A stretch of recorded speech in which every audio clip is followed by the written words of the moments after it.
I found out I was pregnant at the same time as my mafia husband's childhood sweetheart Rosa. To protect her baby from being aborted by her parents, my husband claimed her baby as his own. As for mine, he coxed me, saying he will claim only after her baby was born. I confronted him, demanding to know why he would do this to me. His response was cold and unwavering. Claiming her baby as mine was the only way to protect them both. I won't let anything happen to her or the child. In that moment, as I looked at the man I had loved for 10 years, I realized my love for him had died.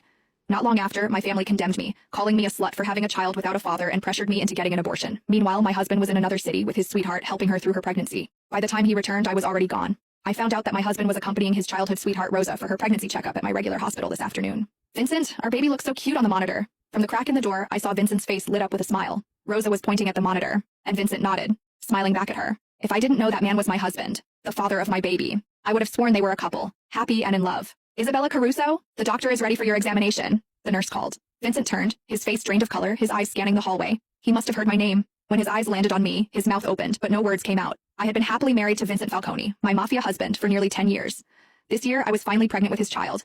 He of all people should know how difficult it is for me to have the baby now. How could he do this to me? I slowly walked toward him, my heart boiling with fury, anger, and the deep sadness of realizing how much I had been lied to. Is that why you told me you couldn't come to my appointment today? I tried to keep my voice steady, but the anger surged, making it impossible to control. Without thinking, I raised my hand and slapped Vincent hard across the face. It was the first time I had ever lashed out at him like this. Yet even after I slapped him, he stood there, silent, avoiding my gaze.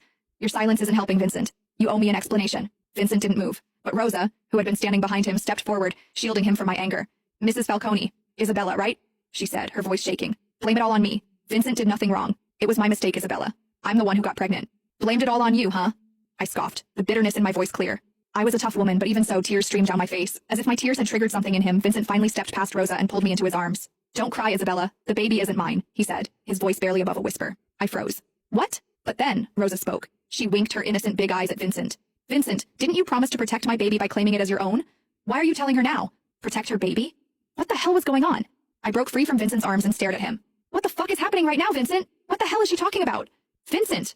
Rosa called him too, clearly trying to stop him from saying anything more. But Vincent didn't hesitate. Isabella's my wife. She deserves to know. All right. Rosa's tear-filled eyes locked onto mine. If you really need to know, Isabella, Vincent decided to claim my baby as his, so he might not be able to claim yours. Vincent's face drained of color, but he stayed silent, offering no correction. But don't worry, Rosa continued, her tone suddenly sweet as she reached for my hand, her fingers hovering just above mine. Vincent said that even he can't claim your baby now. He'll adopt once you've given birth. Our baby will belong to the Falcone name, she added, her voice dripping with faux sincerity. I swear I saw a brief smirk twist her lips, but it was gone before I could be sure. I turned to Vincent, still silent, his head bowed as if he couldn't bear to look at me. Is this true, Vincent? My voice wavered as I forced the question out. You're going to give up on our baby to save hers? I'm sorry, Isabella.